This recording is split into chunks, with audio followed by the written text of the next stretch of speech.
screen, Prabhu. Yes, Mataji. Hare Krishna, everyone. Please accept my humble obeisances. All glories to Srila Prabhupada. Thank you for joining Saturday morning Bhagavatham discussion. We will begin with prayers. Om Namo Bhagavate Vasudevaya. Om Namo Bhagavate Vasudevaya. Om Namo Bhagavate Vasudevaya. Narayanam Namaskritya Naram Chaiva Narottamam Devim Saraswatim Yasam Tatu Jayamudire Nashtaprayeshu Abhadreshu Nityam Bhagavata Sevaya Bhagavate Uttama Shloke Bhaktir Bhavati Naistiki Krishnaya Vasudevaya Devaki Nandanaya Cha Nanda Gopakumaraya Govindaya Namo Namaha Hare Krishna Krishna Krishna Hare Hare Hare Rama Rama Rama Hare Hare. Hare Krishna. Today our discussion is on Bhagavatam, Canto 1, Chapter 3, verse number 2. So I will begin with reciting the verse and then we'll read the translation and purport. Yasyam basi shayanasya yoga nidram vitanvataha nabi hrida ambujat asit brahma vishwa srijam patihi. Yasyam basi shayanasya yoga nidram vitanvataha nabhihridam bhujat asit brahma vishwa srijam patihi. Yasyam basi shayanasya yoga nidram vitanvataha nabhihridam bhujat asit brahma vishwa srijam patihi. Can two of the devotees recite, please, the verse? Yasyam vasi sayanasya yoga nidram vitanvataha nabi hridam bhujad asid brahma vishva srijam patihi. Yashyam vashi sanasya yoga nidran vitanvataha naviridam bhujat asid brahma vishwa srijam patihi. Thank you. So we'll read the word by word translation. Yasya, whose, ambasi, in the water, shayanasya, lying down, yoga nidram, sleeping in meditation, vitanvataha, ministering, nabhi, navel, hrida, out of the lake, ambujat, from the lotus, asit, was manifested, Brahma, the grandfather of the living beings, Vishwa, the universe, Srijam, the engineers, Patihi, master. Translation and purport by His Divine Grace, Srila Bhakti, Srila Prabhupada Ki Jai. Translation: the part of the Purusha lies down within the water of the universe. From the navel lake of his body sprouts a lotus stem, and from the lotus flower atop the stem, Brahma, the master of all engineers in the universe, becomes manifest. Purport by Prabhupada. The first Purusha is the Karana Dakshayi Vishnu. From his skin holes, innumerable universes have sprung up. In each and every universe, the Purusha enters as the Garbhodakshayi Vishnu. He is laying within the half of the universe, which is full with the water of his body. And from the navel of Garbhodakshayi Vishnu has sprung the stem of the lotus flower, the birthplace of Brahma, who is the father of all living beings and the master of all the demigod engineers engaged in the perfect design and working of the universal order. Within the stem of the lotus, there are 14 divisions of planetary systems, and the earthly planets are situated in the middle. Upwards, there are other better planetary systems, and the topmost system is called Brahmaloka or Satyaloka. Downwards from the earthly planetary system, there are 7 lower planetary systems inhabited by asuras and similar other materialistic living beings. From Garbhodakshai Vishnu, there is an expansion of the Shirodakshai Vishnu, who is the collective Paramatma of all living beings. He is called Hari, and from him all incarnations within the universe are expanded. Therefore, the conclusion is that the Purusha avatar is manifested in 3 features. First, the Karanadakshayi, who creates aggregate material ingredients in Mahat Tattva. Second, the Garbhodakshayi, who enters in each and every universe. And the third, the Shirodakshayi Vishnu, who is the Paramatma of every material object, organic or inorganic. One who knows these plenary features of the personality of Godhead knows Godhead properly, and thus nowhere becomes freed from the material conditions of birth, death, old age, and disease, as it is confirmed in Bhagavad Gita. In this shloka, the subject matter of Mahavishnu is summarized. The Mahavishnu lays down in some part of the spiritual sky by his own free will. Thus, he lays on the ocean of Karana, from where he glances over his material nature, and the Mahat Tattva is at once created. Thus, electrified by the power of the Lord, the material nature at once creates innumerable universes, just as in due course a tree decorates itself with innumerable grown fruits. The seed of the tree is sown by the cultivator, and the tree or creeper in due course becomes manifested with so many fruits. Nothing can take place without a cause. The Karana ocean is therefore called causal ocean. Karana means causal. We should not foolishly accept the atheistic theory of creation. The description of the atheist is given in the Bhagavad Gita. The atheist does not believe in the creator, but he cannot give a good theory to explain the creation. Material nature has no power to create without the power of the Purusha, just as a Prakriti or woman cannot produce a child without the connection of a Purusha or man. The Purusha impregnates and the Prakriti delivers. We should not expect milk from the fleshy bags on the neck of a goat, although they look like bristly nipples. Similarly, we should not expect any creative power from the material ingredients. We must believe in the power of the Purusha, who impregnates Prakriti or nature. Because the Lord wished to lay down in meditation, the material energy created innumerable universes at once. In each of them, the Lord lay down. And thus, all the planets and the different paraphernalia were created at once by the will of the Lord.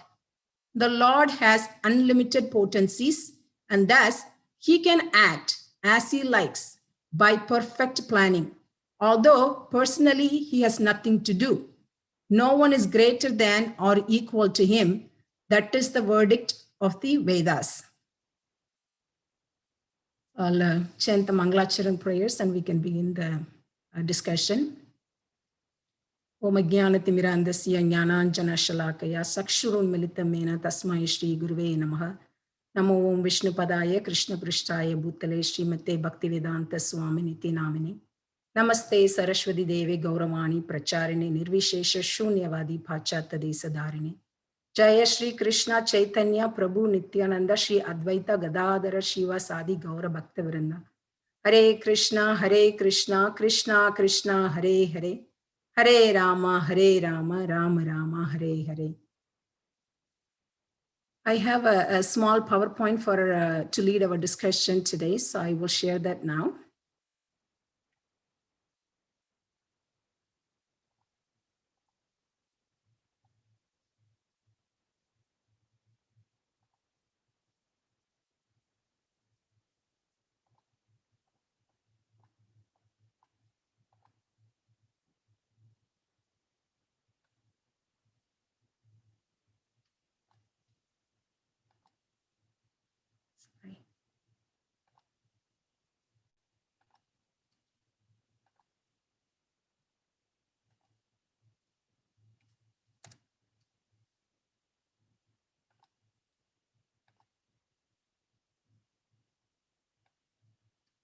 Can you see my slides now?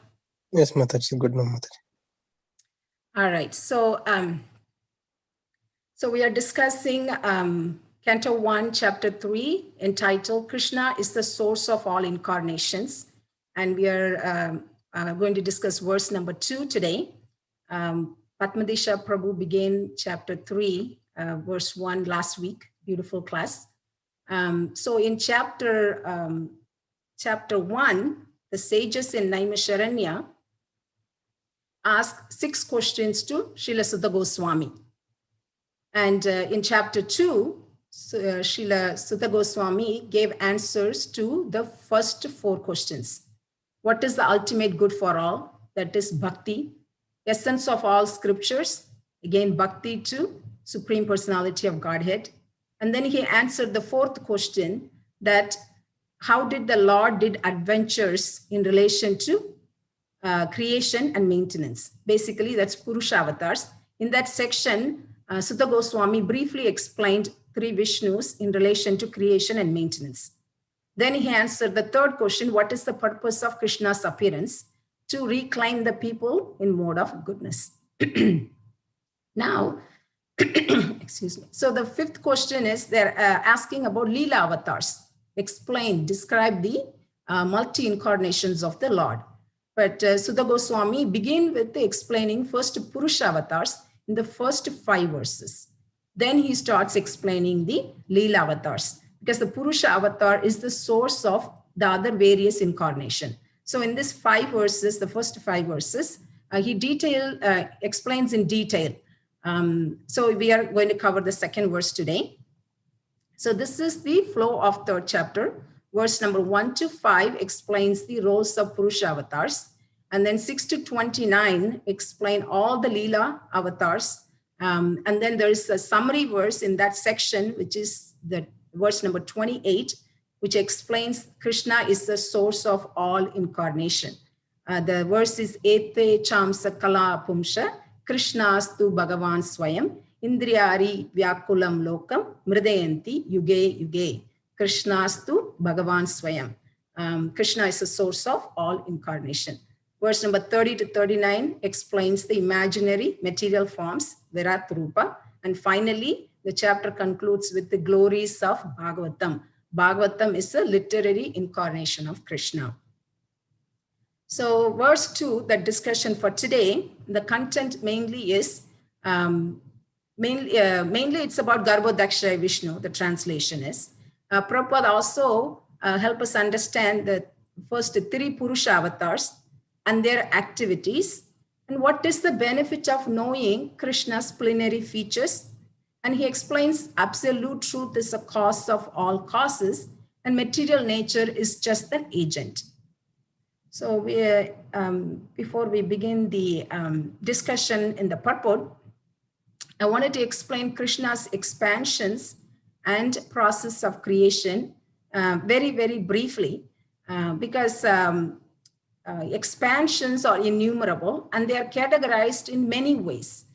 Krishna's expansion in related to the material world, Krishna's expansion in related to spiritual world, and personal expansion that is called Swamsa, pastime expansion that is called Vilasa.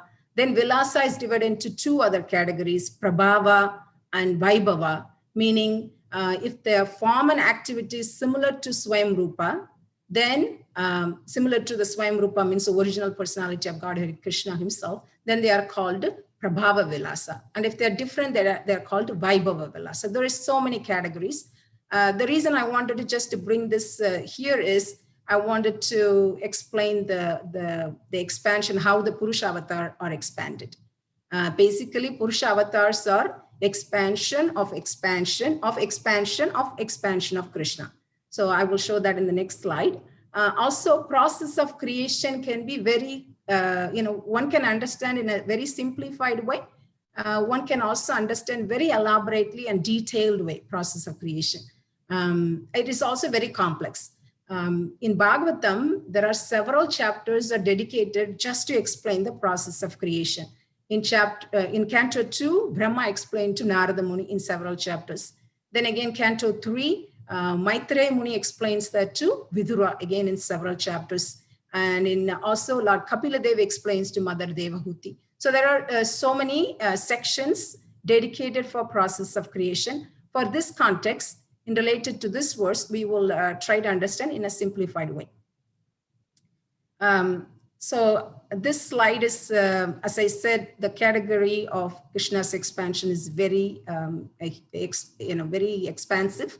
Prabhupada says that Krishna has innumerable incarnations and they are manifesting all over the universes constantly without cessation, like a water flows constantly from waterfalls. So in this one, so Swayam Rupa is Krishna in a cowherd boy form, Supreme Personality of Godhead. And the first expansion is Balaram. And from Balaram comes the Adi Chatur Vyuhas. Adi means first, Chatur means four, Vyuha means arms or gods. And they are Vasudev, Shankarshana, Aniruddha, and Pradyumna. And they are Prabhava Vilasa. They are a kind of pastime expansions, those four Chadurvihas. And from that, Shankarshana comes Lord Narayana, who is in Vaikuntha Loka. And from Narayana expands the second Chadurvihas or Divitya Chadurvihas, Vasudeva, Shankarshana, Pradyumna, and Aniruddha. From that second Chadurvihas, Shankarshana, comes the Purusha avatars. And Purusha avatars are Swamsa, their personal expansion. So basically, Krishna, first expansion is Balaram, then first Chadurvihas, from Shankarshana come Narayana, from Narayana again second Chadurvihas, and Shankarshana comes the Purusha avatars. In Purusha avatars, three Purusha avatars, Karana Dakshaya Vishnu, who is Mahavishnu, Garbho Dakshaya Vishnu, and Shiro Dakshaya Vishnu. So I have the next few slides just to describe their functions of three Vishnus. So first Purusha is Karana Dakshaya Vishnu or Mahavishnu. So he lays on the causal ocean or ocean of Karana. And from his body pores comes the innumerable material universes. And they are like a universal shells or universal bubbles, basically. And the lower half is filled with the water and the upper half essentially empty in the beginning. Mahavishnu glances the material nature and the Mahat Tattva is once created. And the innumerable universes comes out of his skin pores. And Mahavishnu is the cause, or he creates the aggregate material ingredients in the Mahat Tattva. So there are several material ingredients. Different section explains in different categories. Some says 4, some 6 or 16, and then 23, 24, 26, different numbers. It depends on how they categorize it. There's no wrong answer in that. So Mahavishnu is the aggregate for all the material ingredients. And he's the inaugurator for the movement, for the entire cosmic manifestation. That's what he's called, Avyakta Bandhu. And then even this, out of all the universes, our universe is considered smallest one. Even though it's the smallest one, the diameter is, inside diameter is 4 billion miles. That's just only inside diameter. And each shell, while, each layer is also millions miles thick. So Prabhupada gives an analogy here. He says that foolish people think that this universes are getting created by chance. And he says it's no. It's like electrical energy conducted on its own. That is wrong, because there is a person behind it. There is an intelligent supreme person behind it. The electrical energy cannot be just like that, cannot be started, right? So the engineer behind that, he works. And then from the powerhouse, it gets applied to all the bulbs, the bulbs, warehouse, powerhouse, etc., etc.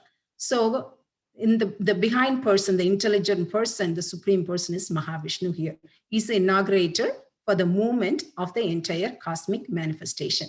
So basically the process of creation starts like this, from Mahat Tattva, first Pradhana, which is unmanifested form, and then Mahat Tattva, which is a manifested material Prakriti. And then with the influence of time, it get activated. That is a Mahat Tattva. And then modes of natures all get active. Previously, it is in an inactive manner, and then it get activated. And then the false ego manifest. And then false ego interact with the three modes of material nature, goodness, passion, and ignorance.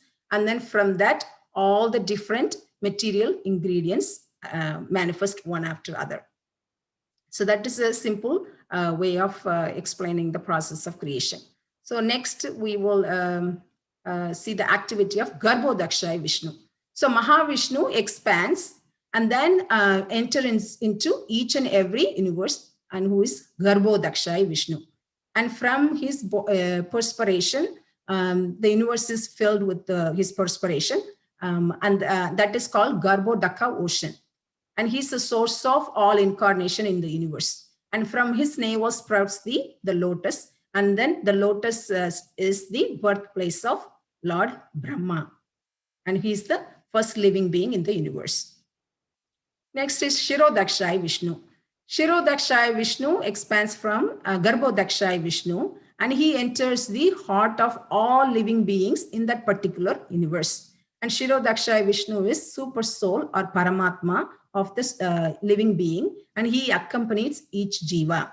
And he enters even every atom and the heart of all living beings. So basically, all these three Purusha avatars are super souls or Paramatma. Mahavishnu is a super soul for the whole material creation. Garbhodakshaya Vishnu is a super soul for that particular universe. And Shirodakshaya Vishnu is a super soul for all living beings, and he resides in the heart of every living entity. So next, a little bit about Lord Brahma. Brahma is the Jiva Tattva expansion. He's not an expansion of the Lord. He's a Jiva Tattva, and he's the first soul in each universe. And he's in charge of the constructing all the planets and the planetary system, which is the lotus stem divided into 14. And he's the one creates the 8.4 million species of life. Basically, when I say create, he's just assembling all the material ingredients and giving the body or a vehicle for the soul. Because the soul, the jiva, is supplied by Mahavishnu. Brahma's job is to assemble and give the vehicle for the soul. And for that also, he gets inspiration. He get empowered or guidance from Garbhodakshaya Vishnu, and then he does the job. And his lifetime is only one breath of Mahavishnu. So when Mahavishnu breathes out, or when he exhales, all the universes comes out.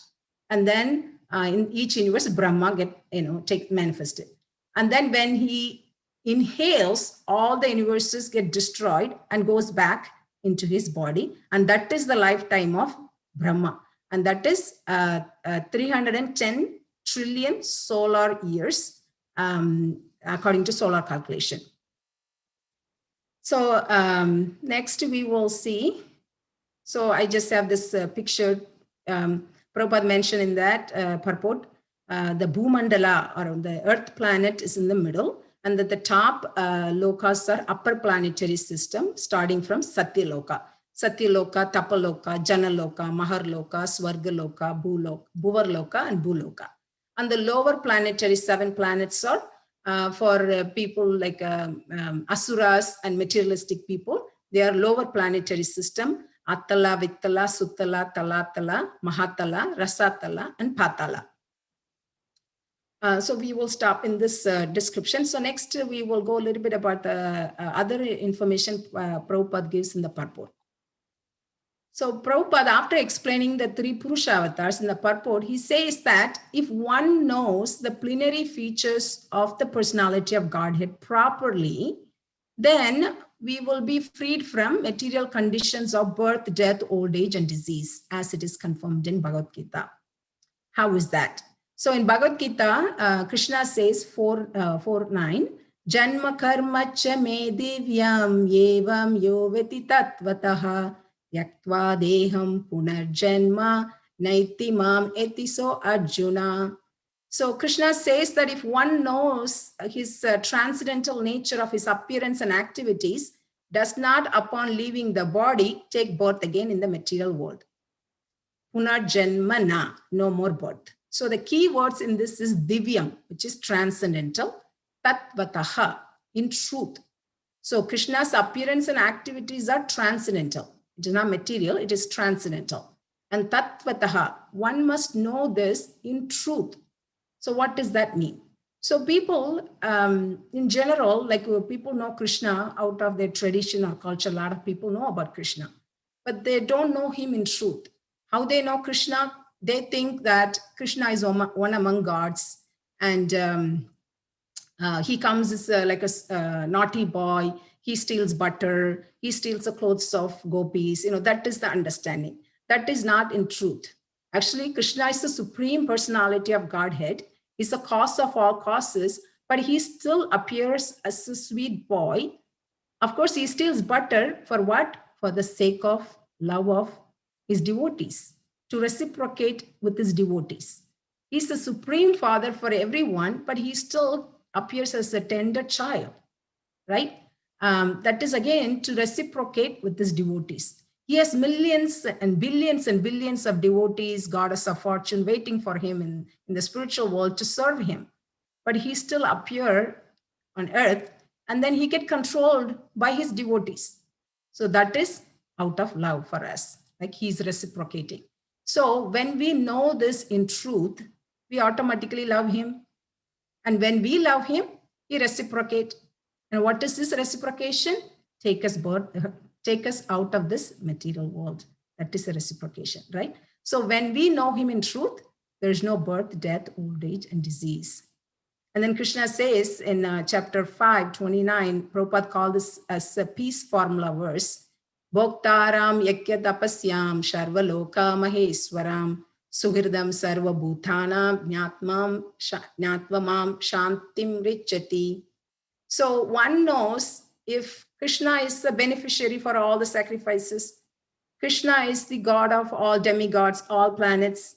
Suhirdam, he's a friend and well-wisher for all the sarva bhutanam, all the living beings. Shantim richati, one attains peace. How is that? So Prabhupada in the purport explains that these are bare facts because our constitutional position is servant of Krishna. And we are in the material world because we wanted to be the master. We wanted to be the God. We wanted to be the controller. So that is what we are going through, all the material miseries.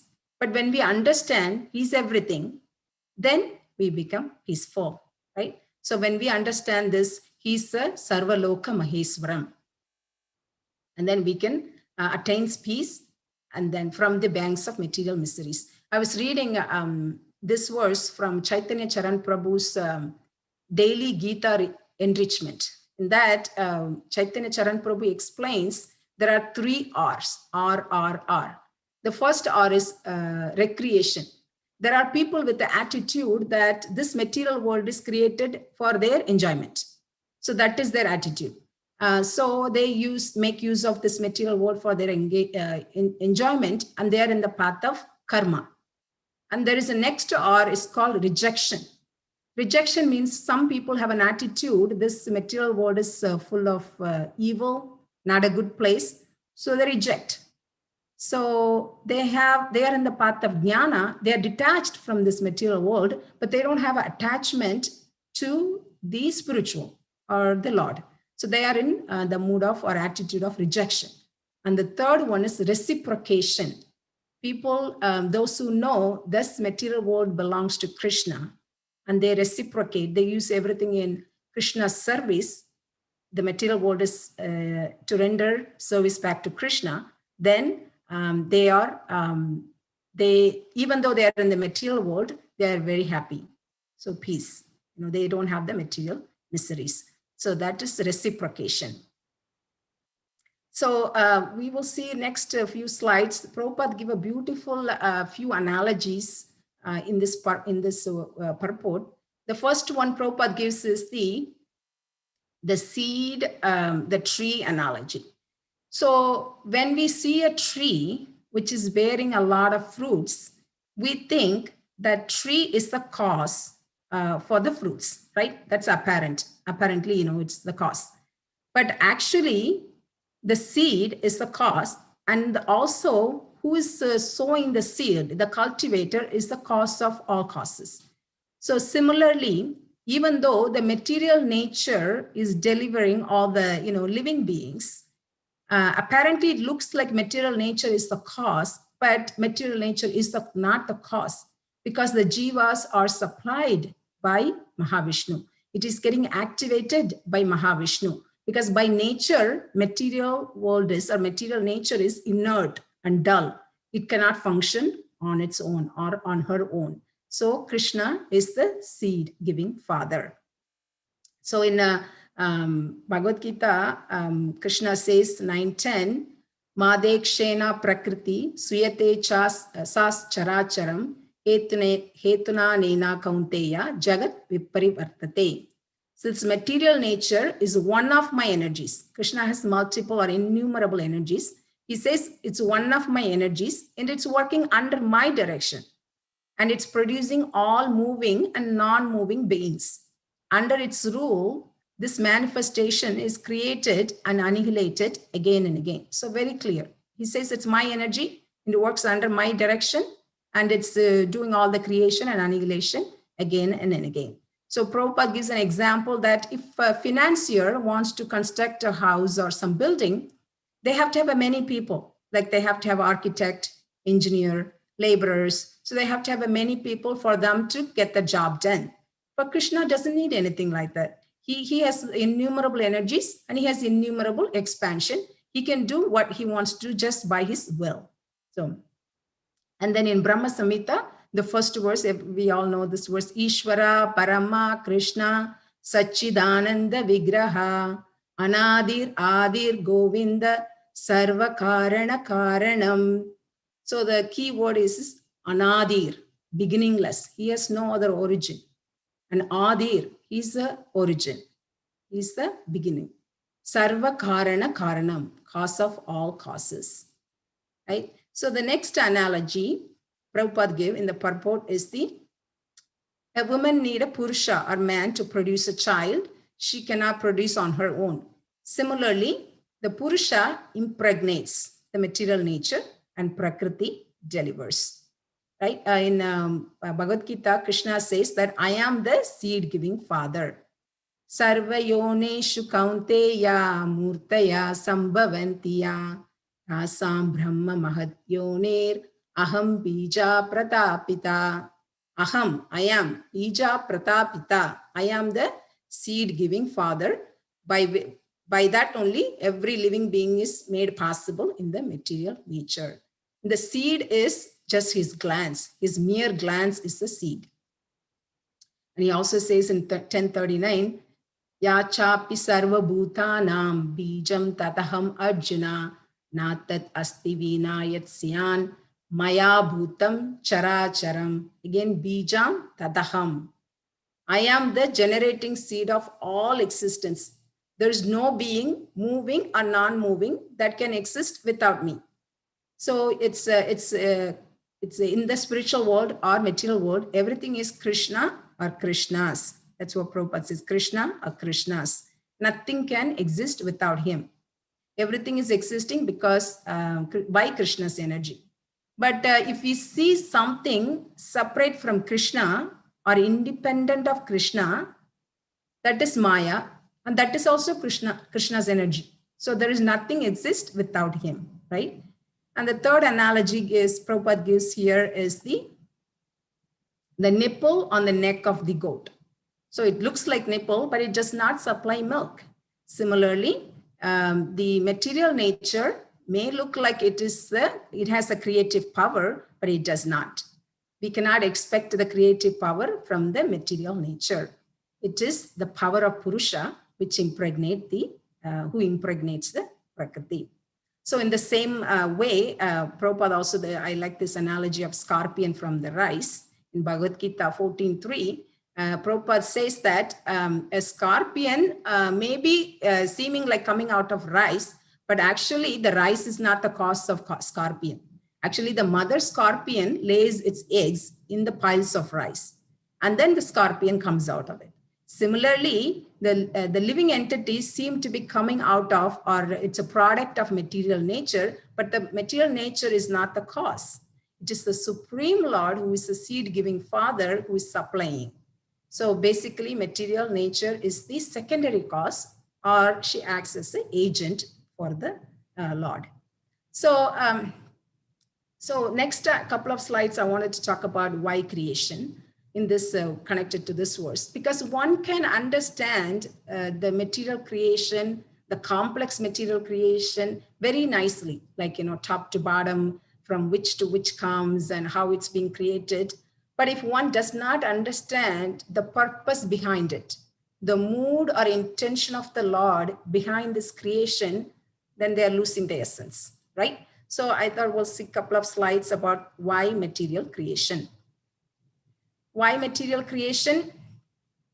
It is the misuse of our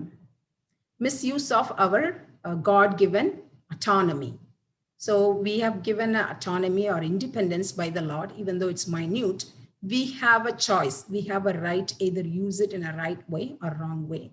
When we use it in a wrong way, what is the wrong way? That we wanted to enjoy away from Krishna, independent of Krishna. We wanted to have a controllership.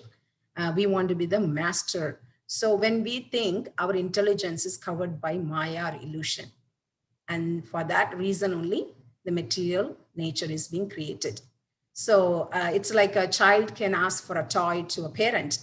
And the parent may know the toy is not going to give them a long-lasting happiness. The toy may be temporary or it may break easily.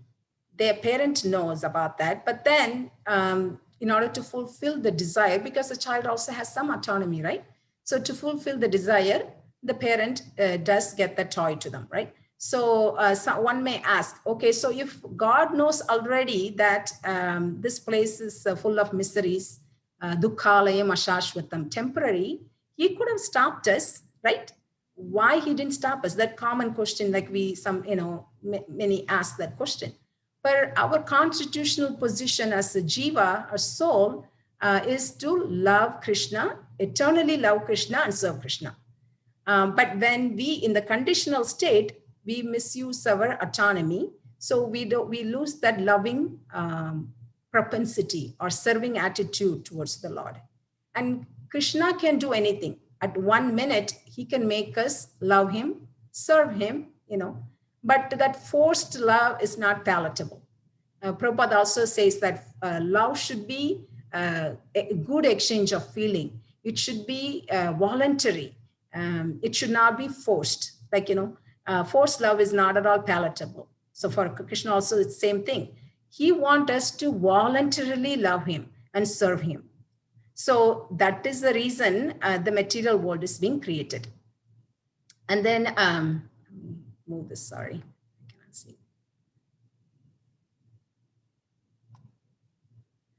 see.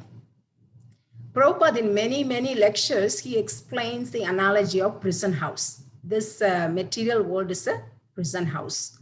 And then one may ask, if it is a prison house, why it is being created? The government think the same way. Why they should create and organize a prison house in every state? They don't have to if they don't have to. But there are criminals. They need to go in the prison and get reformed, because government is spending millions of dollars in maintaining the prison house. But it is not necessary, but they had to. The similar way, God also created this material world for reforming the character and attitude of us. Basically, the soul goes through so much suffering, not because of this location, because of the rebellious attitude, right? So there is a famous ISKCON cartoon that there will be an old lady and an old man, and the old lady, they won't even have teeth. They're just kind of end of life. And the old man, the lady will say to the husband, chant, chant, chant. And he will say, can't, can't, can't. He can say can't, can't, can't. Even he's almost in the deathbed, he can say can't, can't, can't, but he cannot chant, chant, chant, So it's a rebellious attitude. So reform that rebellious attitude, this material world is created. But Krishna has nothing to do with this. Like there is in the prison house, there is ministers, guards, warden. They come and visit the prison house and they go, but they are not subjected to the rules of the prison, right? So what is the intention or purpose behind, Lord's purpose behind this creation? So mainly reclaim. He wanted to reclaim the conditioned souls. And he wanted to give a chance to regenerate, like, recover. And then other reason also, he wanted the jiva to enjoy the sense gratification. That is the primary purpose. The material world was created for jivas, right? This is not the complete list. I just put these list in related to this verse. And also give a chance for the conditioned soul to go back to Godhead, And also the jiva should realize this material world is created for the transcendental sense gratification of the Lord. And using this material world, one should realize and go back to Godhead. That is the ultimate purpose. But one may think, okay, so we have to be rotting in this material world for a long time. This is what we have, until we realize everything. No, not really. Krishna does not want us to rot in this material world forever. He's supremely compassionate. He's a supreme personality of Godhead. He's supremely compassionate. He's supremely patient. He has been waiting for us to come back to him for a long time. But he descends. He takes many incarnations to inspire us, to guide us. He sends his representatives, spiritual masters. He gives, scriptures so we can educate ourselves. We can guide, get inspiration, so we can go back to Godhead. So that is also Krishna's compassion. So the last point in purport, Prabhupada says that he can act as he likes by perfect planning. And he has nothing to do, but he can act as a perfect planning. So there's a beautiful verse in Isha Upanishad. We all know about this verse. Om Purnamida Purnam, Om Purnamada Purnamidam Purnat Purnam Udachyate Purnasya Purnamadaya Purnam Eva Vashishyate. So Supreme Personality is perfect and complete, and he's completely perfect. And because he's perfect, everything emanates from him is also complete and perfect. And even though so many units are coming out of him, he remains complete. Very beautiful, right? So from Mahavishnu's bodily pores, so many universes comes out, but he remains unaffected, unchanged, because the depletion and exhaustion only related to material. It is not related to spiritual. Mahavishnu is pure, he's spiritual and nothing can deplete. Like last class also, Padmadisha Prabhu said that spiritual math, Prabhupada also says that 1 minus 1 is also 1 in spiritual world, right? So he remains perfect all the time. We are also a small, complete whole. Like Krishna is a complete whole. We are also small, complete units. But as long as we don't connect with Krishna, we remain incomplete.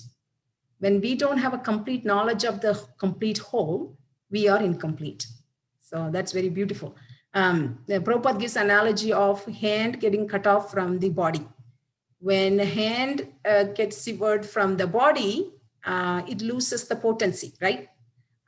When it's away from the body. But when it's connected to the body, it is also a small unit and it has potency. Similarly, we are also small units, but we won't be complete unless we connect with the complete whole, right? So I have a few slides. It's 7:45. So I have a few slides about practical application regarding this verse, so we can discuss. So we are currently reading 3rd canto in the evening session. So this verse was very inspiring to me. So I thought we'll share. It's connected to this today's class. So in 3rd canto, Lord Kapila Dev is explaining the Sankhya philosophy, the analytical knowledge of matter and spirit.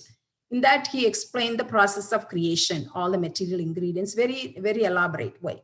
And after hearing that, Mother Devahuti says, out of compassion, she says that it looks like the material nature and the soul is attracted to each other eternally. Will the material nature ever give release to the spirit soul? Is the separation ever possible? Like she asked that beautifully out of compassion. And for that, Kapila Dev says, yes, it is possible. It's a full section. I just took this one verse.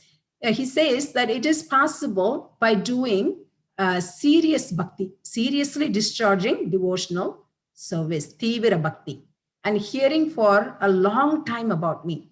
And if you do this and you do your prescribed duties, there won't be any reaction, and then you'll be freed from material contamination. So what is serious bhakti? So when we do unhearing for a long time, what happens when we hear for a long time? When we hear long time, we get remembrance of Krishna. And when we get remembrance of Krishna, we get attracted to him. And then from the attraction comes taste. And then slowly we develop love for Krishna, right? So that's a process. So hearing and chanting is very important. And then when we do Tivra Bhakti, this material nature, the influence of the material nature get loosened. Like Devi Esa Gunamayi, Mama Maya Dhurattaya. Very difficult. But Prapatyante, when one surrender, Tarantite, it will get released. So when we surrender to Krishna, that material nature grip will go away, right? So that surrender is very important. And in our day-to-day life, it starts with our good sadhana, a very good sadhana in the morning, like very attentive, prayerful mood, chanting good chapa in the morning, and a prayerful reading and hearing from acharyas, spiritual masters, and that good sadhana will stay with us throughout the day, right? So if we do that every day, day to day, the hearing about Krishna will slowly attract us towards him. So in Chaitanya Charitamrita, there's a verse, can we break free from this chain?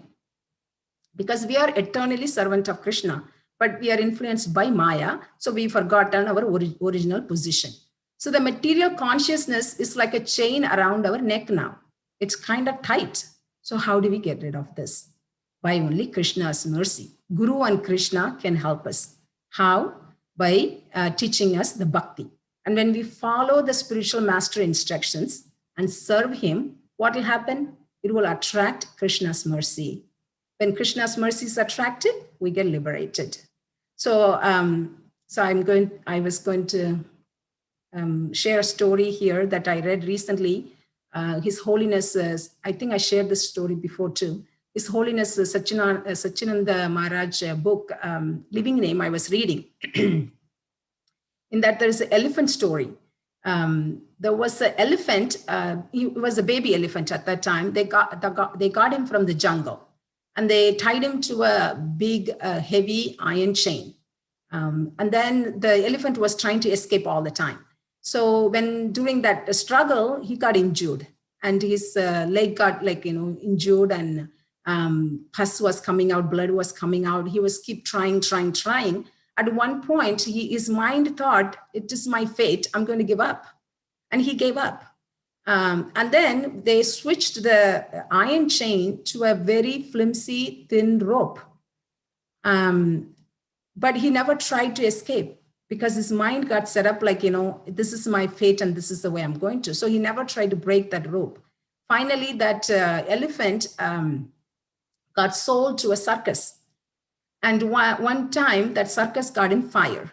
And all the animals, even including monkey and every animals in the cage even, they escaped during the fire, except this elephant. And they analyzed the situation. The elephant is a big animal, very strong animal. And how did this escape this fire? And they found out that this elephant had the training of, trying to escape.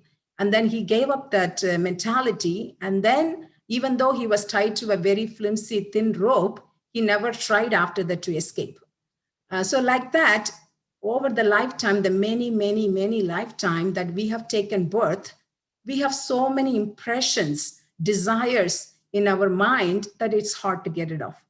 But how we can get it off that? It's by only taking the shelter of Guru and Krishna. Those impressions and desires will go away, right? So Prabhupada says in this thing, if somebody takes your legs and catches you upside down or head is down, then it is not very comfortable. The whole material world is like that. It is uncomfortable. It is perverted reflection. On the bank of a pond, a tree is standing, but the reflection is in the water of the tree is not real. Real tree is up. Similarly, real enjoyment, real varieties, everything is in the spiritual world, right? So the position we are in is very uncomfortable. We are upside down, and we are not going to have any enjoyment here. This is shadow. Like a tree standing near the pond, you see the reflection on the water. So it's a reflection. We cannot get happiness from reflection. We have to have the real taste, and which is in the spiritual world. Prabhupada also says that if somebody slips off the boat and he's in the ocean, and he may know swimming, but then first of all, he cannot cross over the ocean by just swimming. Also, it is not going to be comfortable. That is a situation in the material world. We should first realize that it is not a comfortable place. Like a hotel analogy also given sometime. Hotel is not a place we belong to. So we just go there, stay there for some time, finish our business and come out. But we cannot adjust the hotel room. Okay, I'll make the bed this way, curtain this way. I'll put my family picture somewhere and trying to stay there for long. No, it is not going to get comfortable, whatever we try, right? So there's one more. I think I'm running out of time. I have a couple of more slides and then we will finish here. So, the Krishna fulfilled our desire, right? We wanted to be independent of Krishna, away from Krishna, to enjoy the material world or to be a controllership. So he reciprocated our desire. So what is Krishna's desire? He wants us to return home, right? So we need to try to fulfill his desire. So his desire is our responsibility now. And we have to align our desires with Krishna's will. And that is our exercise that we have to do in the material world. So Prabhupada says the desire cannot be stopped, right? But we can transform the desire. We cannot kill the human propensities, but that can be changed for a higher purpose. The vasana is desire of an eternal function of the soul, and it can be only transformed to one object to another object, right? So how do we do that? Sometimes we say, I try and it's hard, right? So prayers, when we do prayers, when we sincerely pray, that will attract the mercy of Krishna. So in Chaitanya Charitamrita, Madhya Leela 22:33, is a nice prayer. Krishna tomara hana yadi bale ekabara maya banda hoite Krishna thare kare para. My dear Lord Krishna, although I have forgotten you for so many long years in the material world, today I am surrendering unto you. I am your sincere and serious servant. Please engage me in your service. Very beautiful verse. So we can even put this in a sticky note and write it somewhere and stick it. And then whenever we think of it, look at it in the morning, we can say, okay, we are the eternal servant of Krishna. Our job is to voluntarily love Krishna, serve Krishna. And today I have a chance to serve him. Today I want to be in the present in his relationship. So let me do nicely. Let me engage in the service nicely. And which start with a very good japa. Hare Krishna, Krishna Krishna, Hare Hare. Hare Rama, Rama Rama, Hare Hare, chanting his holy names. I have one last slide. I'm not going to read the Bengali, the bhajan. This is Bhaktivinoda Thakur's song from Jaiva Dharma. Very beautiful one related to this verse. So I'll just read the translation. Fallen into the horrible material world, a person suffers without end. Still, if he associates with devotees and worships Lord Hari, a person will make his sufferings come to an end. Very rhythmically, right? Suffers without end and come to an end. How? By associating with the devotees and worshipping Lord Hari. The heart burns in fire of sense gratification. The fire burns more and more. Avoiding offenses, chant the holy name of the Lord Krishna. That will pour water on the fire.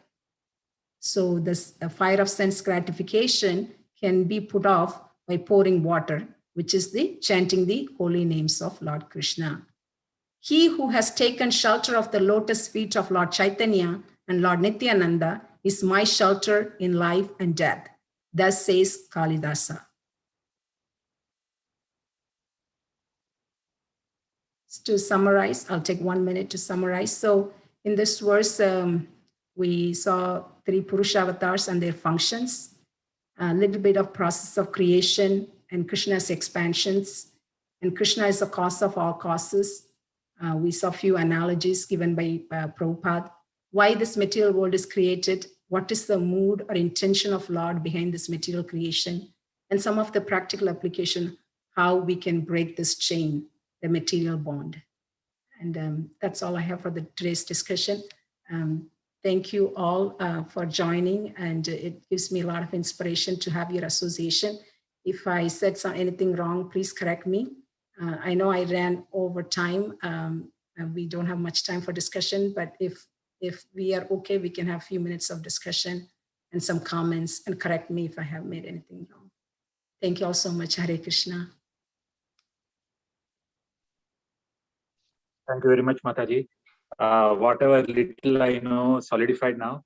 I got excited and I put that message that this is a material creation is like a jail, but you got to the topic. So thank you very much. That's all I want to say.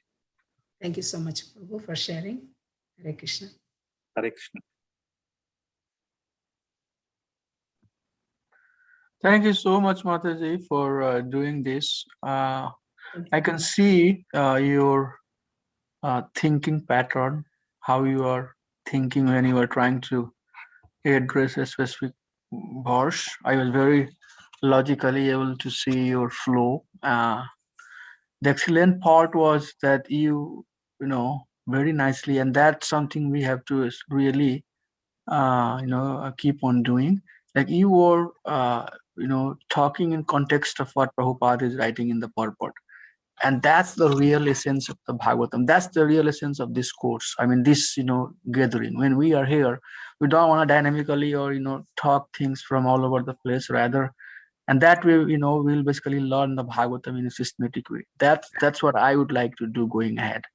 So I really liked it, and I didn't talk to you anything about that, but I think you got the essence, and this was such a beautiful presentation. I loved it. And of course, you are very intellectual person, and I'm very happy to really see how you are helping with the Shastra, and going ahead in future, you should be giving lecture to our Sunday feast and our festivals and all of that, because you can inspire so many devotees. And whatever Krishna has given us, I think it should be used to spread the message of Krishna consciousness. So very well, very thought through presentation, very systematic. I really appreciate. So that's all I had from my side. Thank I you just so wanted much. to give you. I just wanted to give you some comment. And as we continue reading, if I have anything, in your future classes, definitely I'll ask. But right now, I think I'm very happy. Thank you so much for taking up this service and helping us, Mataji. Thank you so much, Prabhu, for your kind words. And I'm so grateful for this opportunity, this service, that this service is giving me a lot of learning, a lot of inspiration. Also, the association of devotees and their inspiration also helping me. Thank you so much for the opportunity.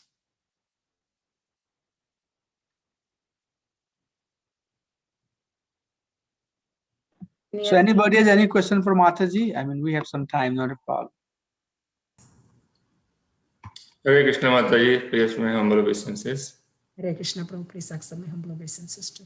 Thank you so much for a very nice presentation, as appreciated by Ramacharya Prabhu and Gopal Prabhu and all devotees. It's very inspiring. As you presented, I like the practical application parts that you presented. Overall, everything I liked, but to me, those things touch my heart more. And particularly the story of the elephant. I felt like, I'm like that, after some time, it feels like you get more and more conditioned. And even though there is a chance, we don't take the opportunity. So yeah, that was a very nice example, how we get conditioned and we give up trying So that's very nice. I just have one theoretical question also. um, so the Mahavishnu lies down in one corner of the material, I mean the spiritual sky. So what happens after so he's always lying down in some corner, or sometime he does not lie down. That comes to my mind because it is said when he exhales, all the material world come out. When he inhales, everything is going back to his body. But then is he like he lies down sometime, or he is always lying down, and or what happens? That's what I'm not sure about how it happens. So my understanding, my understanding, Prabhus, I read that the Supreme Personality of Godhead is always existed, even there when there is no material world, right? And also, when we were reading the expansion, when it's time for creation, the expansion takes place. So your question is the expansion always there, or it just happens? Yes, when it's time for a creation, these, the expansions all taken place. And then finally, the Supreme Personality of Godhead is always there. Krishna is always there. But the expansion happens when it's time. Yeah, that was my understanding, but I started getting this doubt because, yesterday as we read in Chaitanya Charitamrita that Achintya Bheda Bheda Tattva applies there. Mahavishnu is Advaita Acharya, and his expansion, and I started getting confusion there. So it's like Advaita Acharya is always there, he's in a mode of service to Krishna, and he is also expansion. So I got confused from there, but I thought, like as you explained before. I'll find the reference for you, Prabhu, because this is the way I understood. When time comes, then the expansion takes place. But Krishna is always, Yeah, that was my understanding also. But this Achintya Bheda Bheda Tattva in reference to Advaita Acharya, that there started my thought process in a different way. Like, so I'm confused there. So yeah, any reference and anything that you find. Okay. Thank you, Prabhu. Hare Krishna.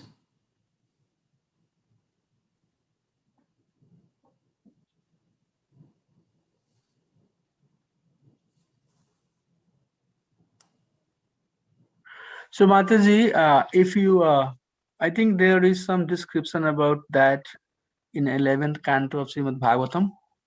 So I'll let you research that. Sure, Prabhu. Maybe later we can talk about it.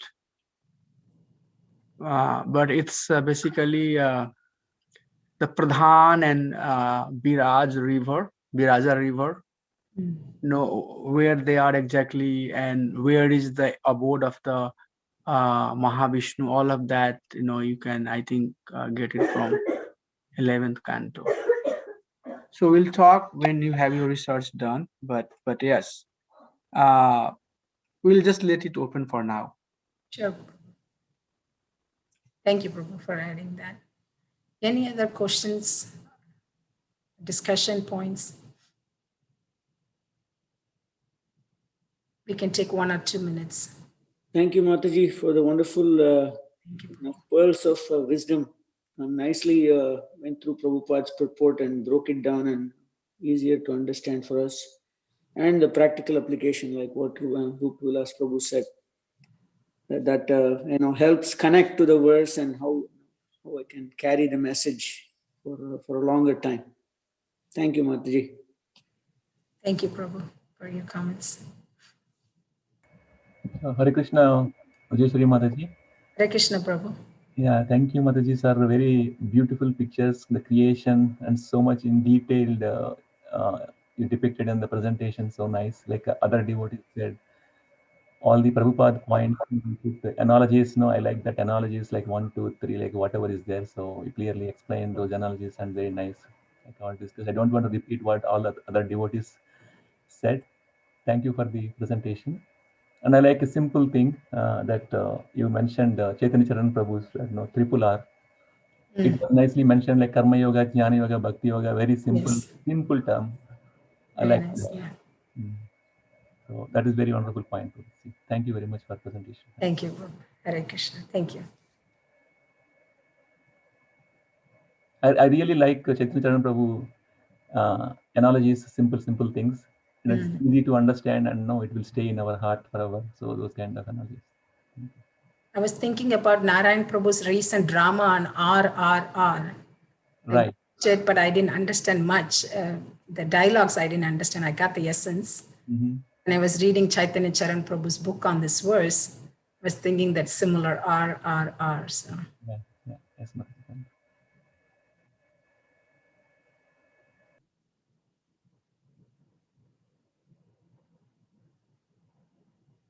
I think we can conclude now. Again, thank you all so much. I'm very grateful for the association and the opportunity. Vancha kalpatarubhya cha kripa sindhubhya eva cha paditanam bhavanebhyo vaishnavebhyo namo namaha. Anantakoti Vaishnavirinda ki jai. Grantaraj Srimad Bhagavatam ki jai. Srila Prabhupada ki jai.